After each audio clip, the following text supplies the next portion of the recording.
Welcome back to this episode of How Do You Divine? And today we are here with Tracy Christian and we are going to explore the word fear. Tracy Christian is a veteran talent agent with more than 25 years in the entertainment industry. She is the president of TCA Management, a boutique talent agency representing trained actors, producers, and writers, named as one of the top Black female executives by Forbes, Hollywood Reporter, Essence, and Black Enterprise. Tracy has truly made a mark on the industry by representing varying talents such as producer Mona Scott Young, Academy Award winner Octavia Spencer, Emmy and Golden Globe winner Elizabeth Moss, Jeremy Pickens, a Grammy Award-winning Toni Braxton, and veteran actor Tisha Campbell. Being a bi-coastal force with residence in both Los Angeles and New Jersey, Tracy has represented these talents with excellence and precision. After years of having difficulty finding clothes that accommodated her lifestyle, Christian founded St. Grace, an upscale plus-size clothing line. Christian functions as the head designer, and the line has been featured in multiple fashion magazines like Fashion Bob Daily, The Wear Who What, and Refinery 29. It was such an amazing experience to spend time with Tracy, and we'd like to welcome her to the How Do You Divine podcast. Let's get into it. Tracy, thank you so much for being here. Hi, thank you for having me. Listen, we had to make this happen because I feel like who you are and your story is really inspiring, right? But I also feel like throughout your journey, you've learned so much that our community can grow from. First of all, I want everyone to know how this came, not just how this came about, but we are in the back of a restaurant, right? When we finish this meeting, this dialogue, she's going to hop in my car. I'm driving her to the airport. We're in Los Angeles. She lives across the country. The idea that you live in New York, you were out here on business. Yep. We met before her flight takes off from LA. Yeah. I love how flexible, Johnny on the spot. She's got her equipment. Yes. Listen, I always say I don't have to get ready. I stay ready. A word, okay? A total word. She's not lying. Listen, I have my 3 camera points set up. You guys are gonna see and enjoy this interview. But she showed me her setup. I am impressed. Okay, I am impressed. Thank you, because I also think that we think there's so many barriers for entry to create a brand and to show up in the world in the way that you want to, where most of that is in our head, right? And I think you're going to walk us through that today by sharing like how the definition of fear has changed over the course of your life. But ultimately, I do things like this to show people that if there is a crack in the door, baby, I'm busting in waving a 4-4. Like I want to always show up as my full self. Am I always like 100% prepared? No. But am I also 100% qualified? Absolutely. And I move off of that. You know, there's an old saying that says 90% of success is showing up. And the person who can figure out how to show up always wins. Aww. Always. Thank you. Yeah. It's like, thank you. And so for me, that's what I'm always like, I don't want to, if there is a barrier, it won't be me. If there's a barrier, it won't be me. So tell us more about you, your agency, your clothing line, like, who is Tracy Christian? Oh, let's just set this up just so that's a little closer to your... To my mouth? Yes, to your mouth. Okay. Yes. Okay, so I have a talent agency called TCA, and we represent mostly actors, but producers, writers, directors. We have a styling division, and we've been in business now for almost 17 years, and it's been fantastic. How did I get into the entertainment industry? Yes. So I was friends with a director named John Singleton, and I was very close to, his assistant, Joe Doherty. And we were just kind of hanging out one day, and I said, hey, graduating college, what do you guys think I would be good at? What should I do for a living? And John said, you should either be a madam or an agent. What a swing. What a swing, right? And I thought, okay, I look cute in orange, but I don't want to wear it all the time. You know, I So, don't want my bills playing for me. right. So maybe I'll do this agent thing. And John was, very popular at the time. Boys in the Hood had just come out. So he arranged a meeting for me and at his agency, CAA. And I knew that I could get a position there just because of who John was, right? Like in the mailroom or something. But I used the leverage. I used CAA's interest to get leverage around town. Yeah. And I found an agency that I thought would, I found an agency that I thought I would be able to learn the business and would promote me. Because in being an agent, it's like an apprenticeship position. Yeah. You need that agent that you work for to give you access to their connections and their talent and in order to establish yourself. Right. Yeah. So I found an agency, and it was this, bi-coastal boutique agency that had a lot of classically trained actors. I was working with, on the director side, like David Mamet was calling the office. Martin Scorsese's company was calling the office. Like, so at that level, and actors like Lindsay Krause, Joe Mantegna, blah, blah, Rebecca Pidgeon. And that's how I built my aesthetic. Yeah. That's how I was trained. I was going to the theater every week. I love that. But it also sounds like you got direction and you took it and you ran with it, right? So that's why when you asked me and I said the word fear, right? So then I was young and naive and stupid. I didn't know enough to be afraid of entertainment or this position or anything like that. I just thought, like, I'm young, I'm smart, I will be an asset to wherever I go. Yes.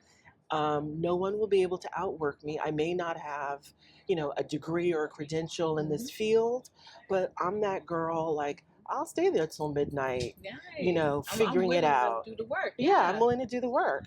And in a year, they'll promote. I mean, I didn't know what I didn't know. Yes. But that hard work sometimes does not equate to promotions. Right. I tell and then people that all the time. hard work is not enough. Yes, it is not. Hard work is not enough. And sometimes you just become hard work. And sometimes, I love that. Especially women. Yes. Especially women. I just had this conversation that, unfortunately, when you become a really good doer, that's what people want from you. And your whole existence will be doing. So, but I was promoted, very early, and was able to establish a list for myself and just grew my own book of business from there. And by and large, like the Black community in entertainment, they were really supportive. That's really good, though. Yeah, my first client was a guy named, and I still represent him to this day. Nice. So that was 30 years ago. Roger Genvier Smith, and he had just won the Peabody Award for doing his play, A Huey P. Newton Story. Nice. He was in like all these Spike Lee films, and Roger was like, he's about it. Yeah. Right? Like if we want Black people in Hollywood, it's just not in front of the camera, it's behind the camera, and you vote with your dollars. Yeah. And so listen, that's why we boycotting all these things right now. Right? That's why we're not. Let me just grab this phone. I just want to stop you in your thoughts. No. That's why we're not in Target. This is exactly why we're not in Target. So Roger left William Morris, which for those people who don't know, is a very, very established, agency and prestigious agency. And he signed with me. Nice. And I think I was still an assistant or like a junior agent at the time. When he did that. Yeah. But also he saw something. I think I think he saw something, but I also think that's who he is. Like, he's not about lip service. Oh, he's about action. He's about the revolution. Nice. Right? And so he's like, look, here's a young sister. She's trying to do her thing. I have a manager, I have an attorney, so they're gonna make sure she doesn't do anything, crazy. Exactly. They're gonna right? keep it in the guardrail, essentially. Right. Yes. But who's gonna, if we don't invest in our tribe, who's gonna do it? Who's gonna do it? And because I had Roger, I could get my phone calls returned, Yes. and I just built upon that. So tell me, how did Fair show up at this time, right? Because you were so fortunate to have a community of people that were like, Tracy, I see you, I value you, you have something impactful to the world, right? Tell me how, although you had this sense of reaffirming and validation around you, you still were like, I don't really know. Fear still existed there, but one thing you must give yourself credit for is you kept moving. I But did. how did fear show up in that season? Oh my gosh. So the world, we all know the expression, the glass ceiling. Yep. I think when you're young, Black, and female, there's the mythos. Everybody says they want to help you, and they will help you until they don't, right? Until they feel like at that point, I was not competition, Yeah. right? So people were like, oh yeah, come in, whatever. But a lot of people didn't know how smart I was or how hard that I was prepared to work or how strategic I could be. And I was having fun at it. And if you're a person who naturally is playing chess instead of checkers, that scares people. It does. It totally understand. So the help stops. It's not just that the help stops. They then become fearful. Because what I've learned I always say my short years here in life, but long in a way, is that people find comfort in predictability. Of course, who doesn't, right? That's mankind. Listen, right? So that's why I always say it's easy for people to take humans as their appearance, right? You're pretty, you're this. You're ugly, you're that. I put you in a box. I know. This. I know how to. Yes. And that level of predictability comforts them. But once you start to show up in a world that they were not prepared for, and you start itching outside that box, they're like, hold on. Hold on. I don't know if I'm ready to support no more because she outside the box. And when I tried to put her back in the box, she ain't really with it. She fighting back. Yes. And she kind of hurt me. bruised me up. Yes. But that's interesting. So how did you deal with that fear in that time when it was like, oh, a young sister, she's starting her agency. There's people surrounding her. Well, I didn't even start the agency yet. I was still just working for CAA. in the system. No, I was at an agency called, they don't even deserve They don't deserve the name. But no, you was at another agency and you still had that support, right? And people were supporting you until? So I learned how to be aggressive. I learned how to do my job without scaring people. And I think that's a thing that women learn, and thankfully your generation is unlearning. You guys just show up, and you guys show up with the idea that your emotions are not my concern. Those are your bags to hold, girl. Right. and we were very different. We were like, okay, I need to move in such a way that this man doesn't feel threatened. Yes. So that he will continue to support me. Right? Absolutely. I have family members that struggle with that till this day because I think it's like, we got good at it. We got good at it. No, right? You don't want to give it up if you're good at it. And it's conditioning. Absolutely. It's conditioning from what my aunts and my grandparents, like that generation told you, like, show up and do what you need to do, but don't get in the way. Don't get in the way, pacify, whatever methodology you had to make your supervisor feel like promoting you was going to benefit him. Yeah. Right? That's what you cultivated. And then I think what our generation has learned from that is then it's abused. Well, it's always abused, you know. That is abused. It's like, abused. You know what I mean? But like you said, they help you until they don't, right? And then how did you pivot? How did you manage during that time when they were like, oh shit, she out here playing checkers and not checkers. So when by that time I transitioned out, moved to a different agency. Okay. And when I felt that glass ceiling again, and really not knowing what to do, the Lord took over. Nice. Because I'd said to myself, okay, so I have this opportunity to move to UTA or to move to another large agency, but I know it's going to be more of the same.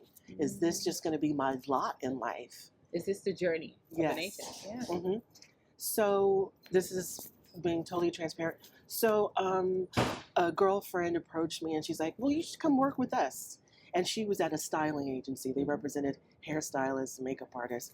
And I said, yeah, my clients are like pretty successful actors. They do not want to be at an agency that represents hairstylists. Yeah. Right? Like, that's not going to happen. Yeah, and it's not going to align with the brand that you've already established. Yeah, not going to happen. So she said, well, maybe my boss would be interested in creating a separate agency. Oh, based on your clientele. Right.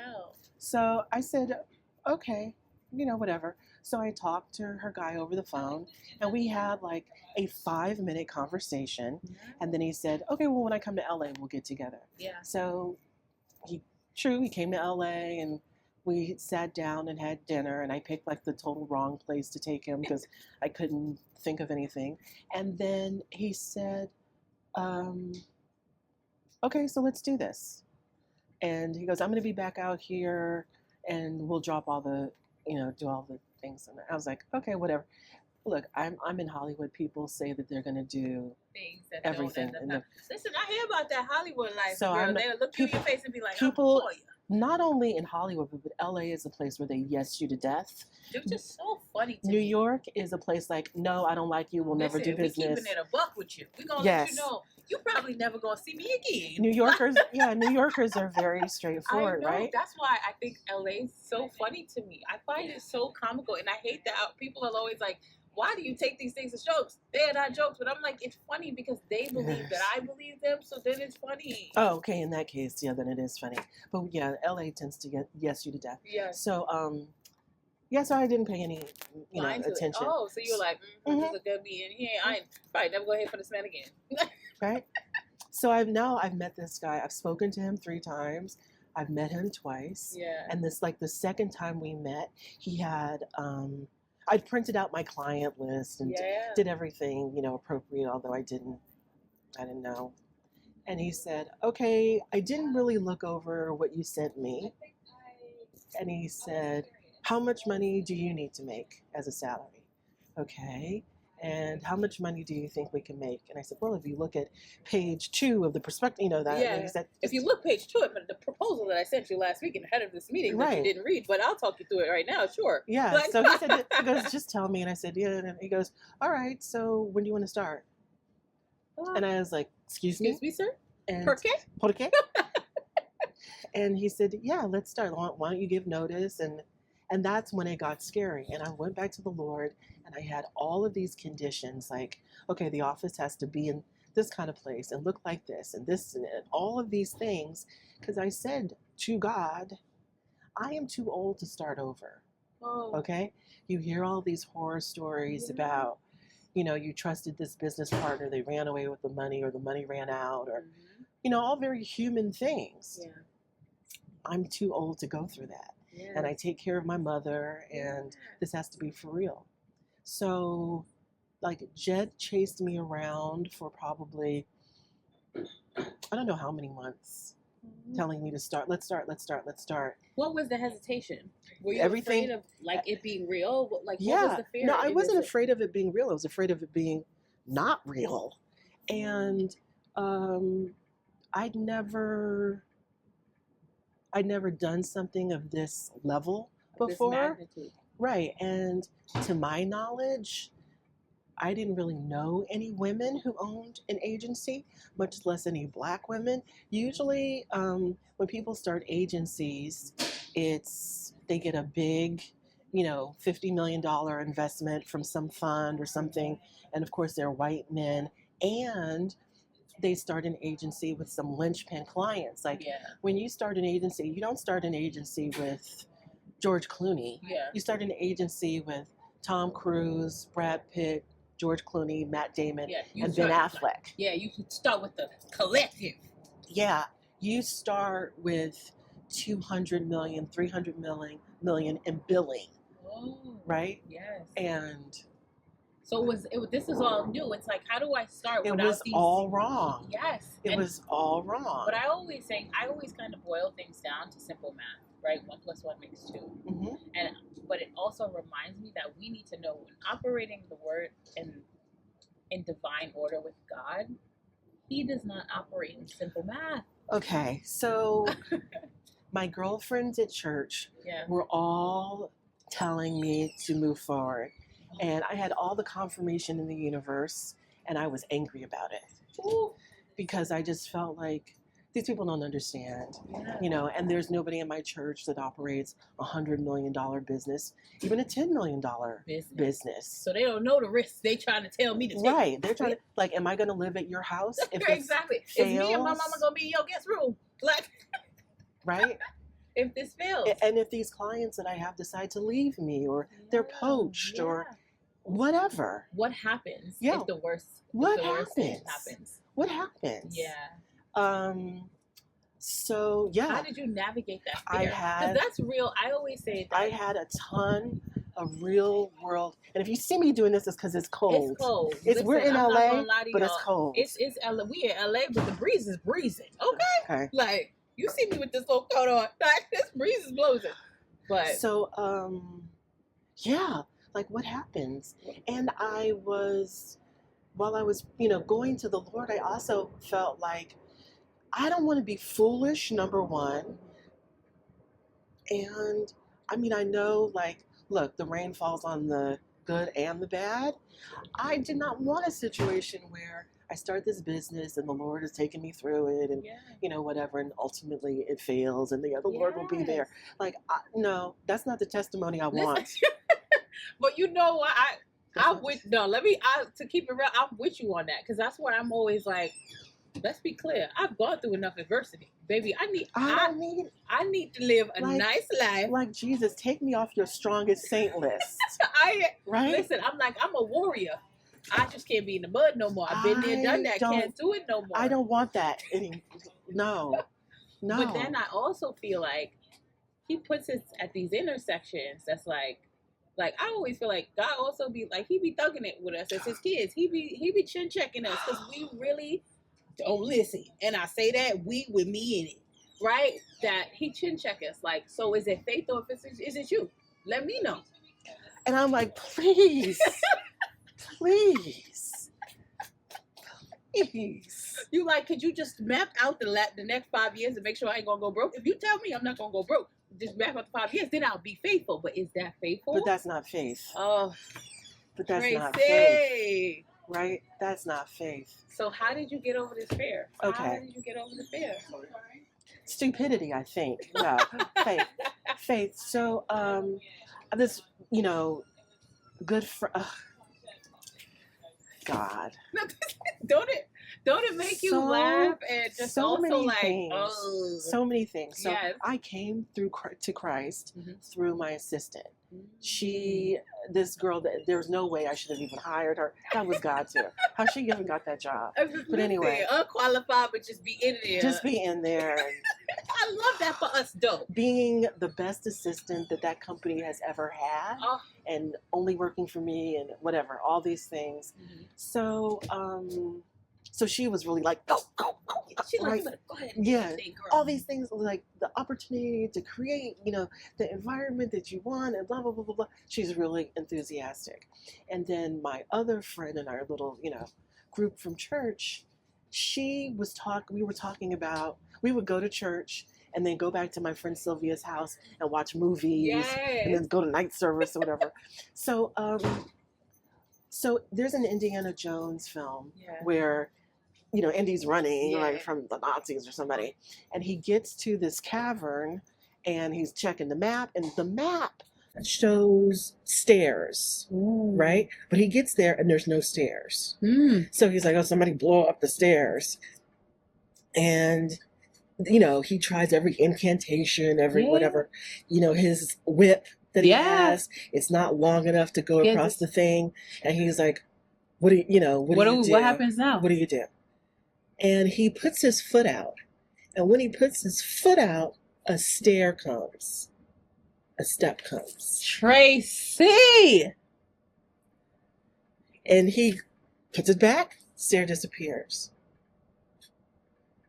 So he puts it out again, and the stair comes. And he puts the second foot out, and another step comes. And when she said that, all I could say was, "Thank you, Lord." Oh, So I put my foot out. Tracy, but that's so profound, right? Because I think it's Put my so foot out. profound because I think often, oh, that gave me chills. God, no, because I think often we think faith means being still and waiting for it to show up at your door or meet you in your car. Right, to But- kick you over the head and be obvious, and Yes, the but neon faith, sign to say, yes, but you know, faith is really faith. faith in taking action. Faith is, what is the life that you want? What is the love that you want? Yeah. What is the healing that you want? Yeah. Now go do it. Oh, with no assurance other than my love for you. Yes, think about it. Like the apostles, the saints didn't always have to, they didn't always fast and pray and blah, blah, blah, and a lockdown or whatever. They have faith. This is how the Lord acts. This is how the Lord exists. And I know for certain he will show up. So I'm David. I'm going to go. They're about to attack. I don't have time to slaughter a goat and whatever. I got to go, right? Yeah. But I have faith, and I carry that faith into everything, I do. every space that I'm in. Oh, I know that was a word for you when she was like, you got to put your foot out. We were just talking about it, but she wasn't ministering to me. Yes, but she was She was ministering to me, right? So I said, okay. And I went to the Lord, and I was like, okay, I'm in it. What are we doing now? Oh, Jessica! So once you do that, yes, God has a sense of humor. Oh, Y'all know that. I always tell you, he joke. And now I think he love a test. What you mean? Oh, you in this for real? Like, God is like a DJ, like, they really go up. They gonna dance all night on this one.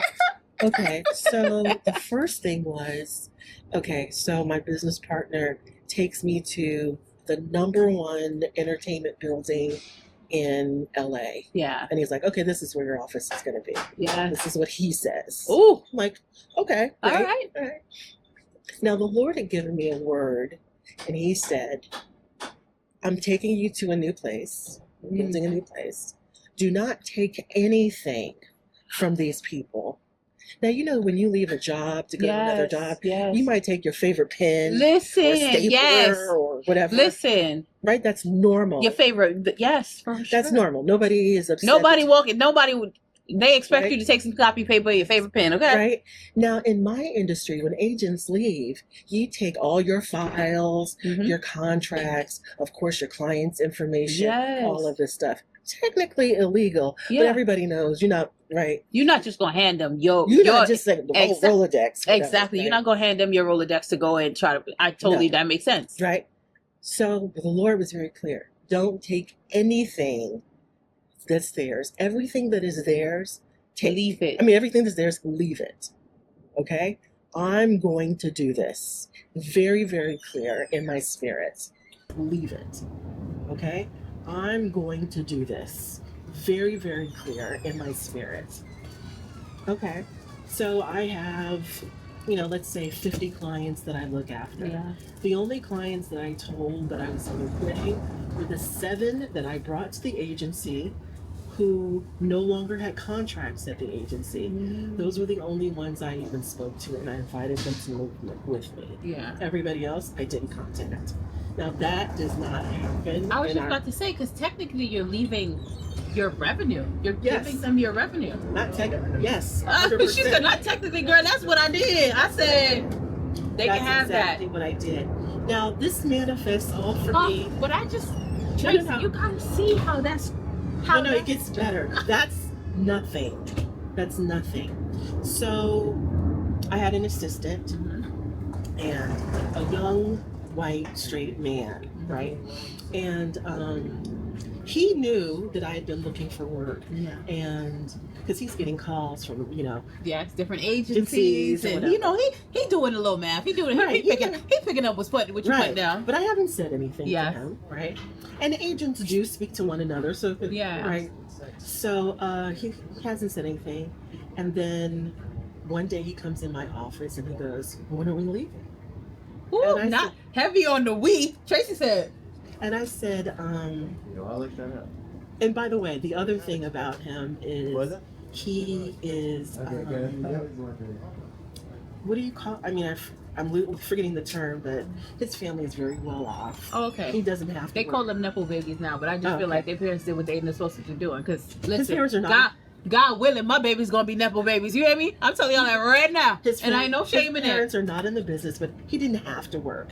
He did not have but to. he wanted to, and he that did makes not- him great. He did not have a job. Okay, he did not have to have a job. Okay, so when are we leaving? And I was like, you know what? You stay out of literally, I said to him, you stay out of grown folks' business. Go out there and do. Because you were like, I need to make mortgages too, rents too. Like, don't be over here talking about when we leaving. You over here playing. So he said, okay, this is what we're going to do. When you have everything sorted, you let me know. Okay? And I said, okay. All right. And then I started, like packing up my pictures or books that I had in, little keepsakes or whatever. And so every day for 2 weeks, he would help me carry Your my keepsakes or Yeah. whatever out of my office and put them into my car. Yeah. And then one Tuesday, I called him from the car and I said, okay, today is the day. I'm turning in my key card. I'm going to give notice. And he's like, okay, great, no problem. I'll meet you at the office. And I said, what do you mean? And he goes, yeah, I'll meet you at your office, at your new office. Girl, he already had a plan. He like, we leaving. You don't. So He said, we leaving, Tracy. So he gave notice and left. And by the time I got there to turn in everything, he'd already quit. And then But I went to the new office that had already been set up by him because he was my assistant. He figured out where I was going, had a conversation with Jed, set up the new office, computer system, software, everything. Tracy, do you see the blessing? Well, no, gets better. Now, you're not going to believe the next part because it is so, but it's a miracle, whatever. Yeah. So everything's set up. Computer system active. Data in the system. Because he said, oh, your contract with them says one thing. Mine says something else. What? Okay. Do it. So, Oh my gosh. So he had set up a new office the way Yes. that I liked it, except for one thing. Yeah. My chair. Yeah. I had a Herman Miller Aeron chair. It's about Yeah. a $1,500 chair. Yeah. Right? And I said, oh, you got this little picnic chair. Not you running down to the people at Staples and Office Max talking about you gonna give me this regulated chair. Yeah. How you gonna do all this I'm not and forget the chair? Like. So I said, I said, I'll call the office. The chair is used. Yeah. I bought it on eBay. Yeah. They'll, maybe they'll sell the chair to me for like $500 or something, right? And then I remember what the Lord said, don't take anything from that. I was like, God, I'm buying it. Yeah, like I ain't really taking it. Yeah. It's a transaction. I'm buying it. And I Yeah. said, this man just invested all this money in me. Yeah. I don't want him to be like, and she bought a $1,500 chair, right? This is what she's spending my money on. Like, Right. So $1,500 chair. So So did you call about the chair? You left the chair? I was about to, I did call. I didn't leave a message because the message from the Lord played in my mind. And then a few days later, maybe 2 days later, because I'm meeting with people or whatever, sitting on a little rickety chair, a box came, and it was a Herman Miller Aeron chair. And they come in sizes. Yeah. And it was my size, and you know, they come with different attachments, and it was, you know, it had all the attachments that I wanted. And I thought, oh, you know, Nikolai ordered a chair. Sure. Nikolai, hey, thanks for the chair. He goes, I didn't order a chair. You told me not to order the chair because you were concerned About them, yeah. And I said, oh. So I went around the office. Did anybody order this chair? Maybe somebody else's chair. Nobody ordered the chair. Okay. All right, I built the chair. I put it up. And then my business partner said, hey, I want you to come to New York and I want you to meet, you know, the other people in my office. Maybe there's some business there for you. Yeah. So I show up at his office and I walk into a conference room and there were 25 Herman Miller chairs. And I wanted to cry because I was like, I not only thinking so small, like God has moved me to the land of milk and honey. That's the way those chairs felt for me. Like Tracy, I'm moving from a place where. God. And you see how small you was thinking, girl. You wanted to pay $5 for the used chair, and you didn't even realize he aligned you with somebody that, baby, them chairs is just chairs. This is a standard. It's a chair. We're making 10, 20, 30. The plan is to make $40, $50 million. And you think I'm concerned about a $1,500 chair? Tracy. And it also, again, like it also reaffirms. I got you. I got you, and stop it. Stop thinking so small. Stop thinking you know what's going on. I told you, if you put your foot in front of the other, I will give you steps. So Jesus, then oh my God. I learned to, like, as a human, from time to time, I'm still going to be afraid. Yes, because we're humans. But I'm not going to be afraid of the $1,500 tricks. Oh, not the $1,500 tricks, girl. No, let me be afraid of the $10 million tricks. Yes. The $20 million tricks, right? Let me be afraid, like, the Lord just changed my whole frame of reference. Yeah. Like when I say I got you on the teeny tiny, and I got you on the bigger than you could ever dream for yourself. Yes. And you know, I say that all the time, because I feel like I'm a true dreamer. Like I sit down and I'm a visionary. I will let my mind run. Let's do some dreaming together. Oh. I do something called mindset movies. Yeah. Like instead of making a what do they call those boards? A pin strip, like oh, I know what you're talking about. A vision board. A vision board. Yes. I don't make vision boards. I make vision movies. I make mindset movies. So I decide for the year. Yes. And then I do stuff like you make a movie. I make a movie. And how frequently do you watch said movie? Every day. What? See, okay, so oh my God, this is giving me chills. So let me tell you about this activity. I want to see a movie. Before you show me, because I don't want it to be what I used to do, right? I lived on my own since I was 17 years old. Me too, 16. Oh, it was rough.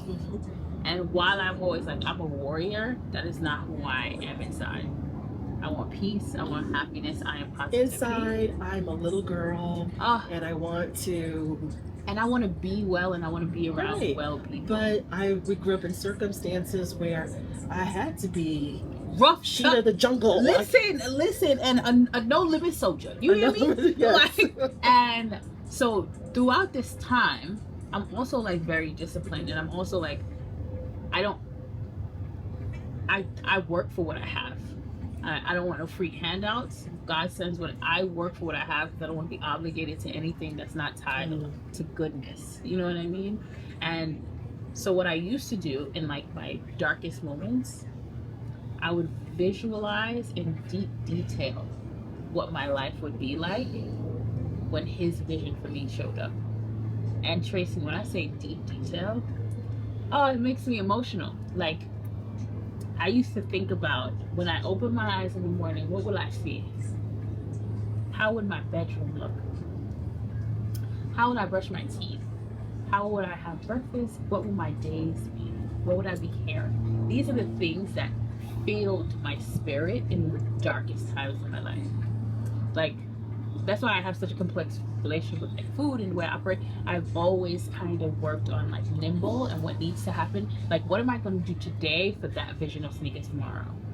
And to the detail where I'd be like, I'd want to brush my teeth with Colgate, peppermint. It'll be electric toothbrush. My bathroom would be marble. These are levels of detail that I feel like distracted me from my reality, and it makes me emotional because not consciously thinking about it, it is the life I live now. So every time I even think about Amen. Tracy, it's so without planning. This is not like No, you don't have the plan of the Lord. Like little things, you know, I remember Saturday mornings, they would show these movies from the 60s, wherever I grew up watching, you know, James Bond, crazy films on Saturdays. And I remember seeing him drive the Aston Martin. And I told my dad, oh, that car, I like that car. Yeah. And he's like, oh, yeah, but you just have to work hard. It's expensive. And now I drive an Aston Martin. And I didn't, it wasn't like a goal for me. Oh, it wasn't something that I was like, I'm focused on. Yes! It was something that it kept me.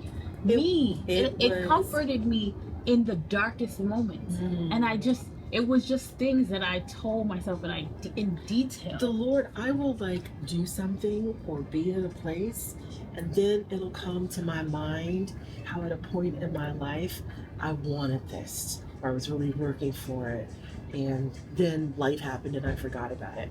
And when I bought this car, it literally was like the city had towed my Lexus. Okay? The city had towed my Lexus and I had to buy a car.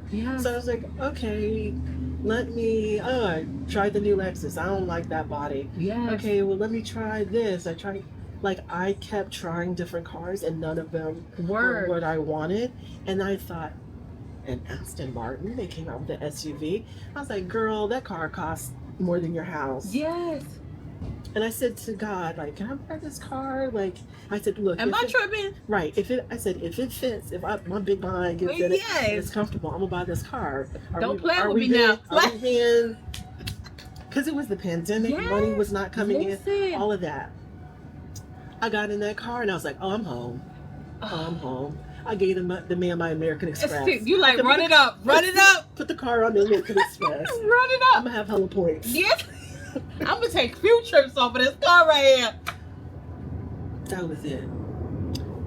Yeah. So that's how we started the agency. And now I need to see this My movie. Oh, yes. So, you know, we pray over, Yes. I pray over every client that we signed and whatever. It's been an amazing journey. What made you start these My movies?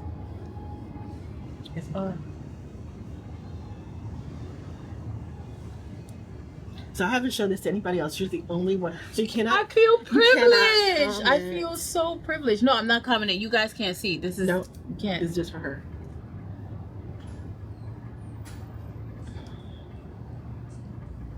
I loved you. You know, that's so crazy. So I have my I'm gonna say home virtual assistant, because ain't nobody cut no checks, that turns on at 8:45 every morning to soft jazz, no vocals.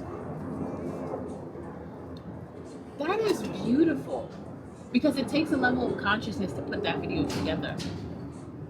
I go back to you a lot of times too, that we don't even have a right to call what we believe faith, because the Lord says, try me. Right?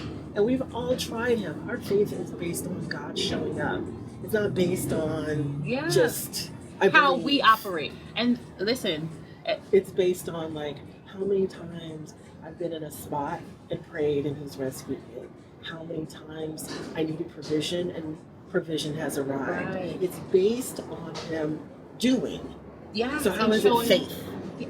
My question to you is, so every time fear shows up and he goes,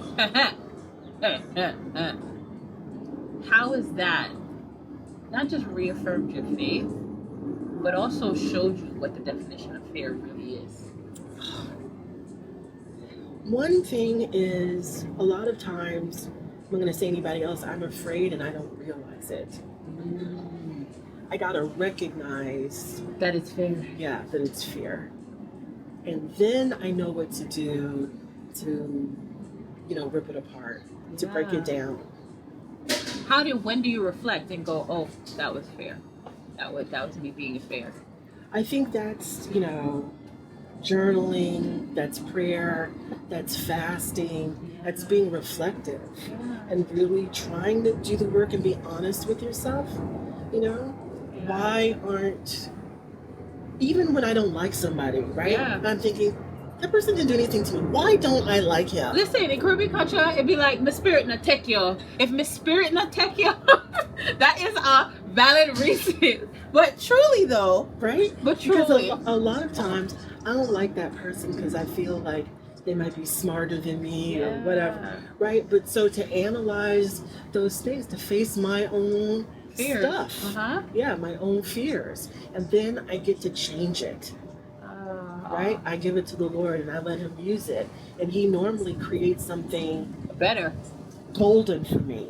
Oh, Right? He's able to take all of those fears and turn them around so that they benefit me. oh my. So you want to take, it gives you the courage to like go out in the world and be bold, because every hesitation, every fear I have, I'm going to give it to God and he's going to turn it around into something for my benefit. So what do I really have to fear? And why are we so damn stubborn about it too? Because it's hard to remember. Like, we're physical, we live in this physical world. We're humans be human. And the things that I'm saying right now, I know how naive I sound or provincial or... But it's not, and that's where I'm just like, but it's not naive. And I always say I'm a walking testimony. If you're a believer, it's not naive. But like this conversation is going to go out into the universe. Yeah. And then someone is going to say something very funny and quippy and you know, I've never heard represent me, right? And and that's going to hurt my feelings and you know. But I also think that. But it'll also encourage someone else to move past and still take action. And it is the truth. Yes. Right? Like I'm blessed. I have a good brain. I'm hardworking. Yes. But I'm not perfect. But no one is. But even that, I'm not perfect. But even perfection is criticized. Well, yeah, that's true. Like, we have to realize that that's not even a real gauge. The things that I have done are by the grace of God. Yeah. And in everything, all I'm here to do is I show up, I educate myself, I do the best job that I can do, that I can be, and that is, not only has it been good enough, it's been extraordinary. And that is your excellence. But I also think, in thinking of that, like, if someone's gonna watch this and be like, that's not even it's also recognizing that ability to go, that's naive, and to be negative, baby, you're fearful. You're afraid of your own potential, and that's what that is. So I always say, like, I'm not her because I'm like, oh, who hurt you? What in your life made you feel like prosperity is not deserved to everybody? Or that, like, since my method is different than yours, it's not as valid. But anyway, But that's the whole, and that's honestly that brings it. Listen, it's getting but I just want to wrap up that that's also the premise of this podcast. That's the reason we have these conversations, because your definition of fair should be different for everybody. And for each individual, that definition transforms. It does not mean the same thing in every single season of your life. So does that mean you're better than someone else? Does that mean their definition is better than your definition? No. And also, more importantly, does that mean that you cannot learn from my definition? Exactly. One thing that I am afraid of now is I remember a 20-year-old Tracy, and your aunties and older people try to tell you something, and you're polite and you just, you're like, right? But if I knew then what I know now, I would be, I can't in your mind you would be all these different places, but God is like, you exactly where I want you to be. You exactly where I want you got it when I wanted you to have you got it when I wanted you, because I also think part of this new age with all this information and access to conversations and people that you wouldn't get their stories just being in your own bubble. Part of that, the greatness of that, is understanding that when you get it is when you're supposed to get it. You're right. That's a word. But I want young women to know, like, jump. Yeah. What is the thing that you want to do?